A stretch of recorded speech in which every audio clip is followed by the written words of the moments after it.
എൻ്റെ ക്ഷമ നശിച്ചു തുടങ്ങിയിരിക്കുന്നു. കണ്ണീർ വറ്റിപ്പോയിരിക്കുന്നു. അതുകൊണ്ട് ഞങ്ങൾക്കുള്ളിലെ ഭയമകറ്റാൻ ഒരു ചുവട് ഞാൻ മുന്നോട്ട് വയ്ക്കുകയാണ്. എന്താണ് മിന്നൽ മുരളി വൈബാണല്ലോ മോനെ. വന്നടാ സ്ഥലം വന്നു. ടോയ്ലറ്റ് എവിടെയാന്ന് എന്നോട് ചോദിക്കാ സുധായിവൻ. സ്വാഗ് കണ്ട, ആ സ്റ്റൈല് കണ്ട മച്ചാൻ്റെ. സാധനം ഷമ്മി മോടാന്നോണ്ടാ ടെറള്ള. ഇതിനൊരു സൊല്യൂഷനും ഇല്ലേ സർ? സൊല്യൂഷൻ ഇപ്പൊ വരും, വെയിറ്റ്. ആ മോനെ എത്തി, നാനി എത്തി. നാനി നോർമലി നമ്മുടെ ആളുകൾക്ക് എന്തെങ്കിലും പ്രശ്നം ഉണ്ടായാൽ നമുക്ക് ദേഷ്യം വരും. എനിക്ക് ദേഷ്യം വന്നു. പക്ഷേ എൻ്റെ മകന് ദേഷ്യം വന്നു കഴിഞ്ഞാൽ എനിക്ക് ദേഷ്യം വന്നു കഴിഞ്ഞാൽ പിന്നെ ഇവൻ എൻ്റെ ആളാ. ആഹാ, അങ്ങനെയൊക്കെ ഉണ്ടാ. ഒരു വെറൈറ്റി ദേഷ്യമുള്ള കൊള്ളാം. ഈ ഇൻസ്പെക്ടർ ദയാന്ന് പറയുന്ന ആരാ? ആള് സൈക്കോ ആണമ്മോ. എന്താണ് കാര്യം? ഈ വിഡ്ഢി അവന്റെ പേര് ഡയറിയിൽ എഴുതിയിട്ടുണ്ടടാ.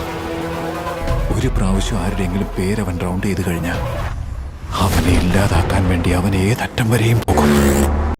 നീ തീർന്നടാ മോനെ, നീ തീർന്നു. ആ ലെവല് ആളിയാ. ഇതെന്താണ് മിന്നൽ മുരളിയാ? ഞാനീ മിന്നൽ മുരളി റിട്ടേൺസ്. എല്ലാരെയും അടിച്ചത് ശനിയാഴ്ചയാ. അതായത് അവൻ ശനിയാഴ്ച മാത്രമേ അടിക്കാറുള്ളൂ.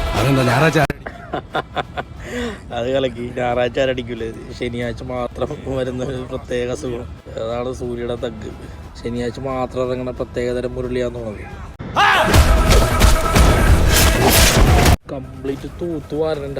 നിങ്ങൾ അവന്റെ 2 കണ്ണുകൾ മാത്രമേ കണ്ടിട്ടുള്ളൂ. ആ മച്ചാൻ കണ്ണ് മാത്രമല്ല, വേറെ എന്തൊക്കെയോ കണ്ടിട്ടുണ്ടോ? കണ്ണ് തുറന്ന ആ കണ്ണ് തന്നെയാണ്. ശിവതാണ്ഡവം. കാലി പിടിച്ച് കറക്കടിക്കാനുള്ള പരിപാടിയാന്ന് കൊണ്ടാ. ഈ പേര് മാത്രം എനിക്ക് അങ്ങോട്ട് സെറ്റായില്ല. സൂര്യ സാറ്റർഡേ. നമ്മുടെ ഒറിജിനൽ സൂര്യ കേൾക്കണ്ട. ചത്തു, പൊട്ടിത്തെറിച്ച് ചത്തു. ഓ, പൊട്ടിത്തെറിക്കുന്ന പറയണ.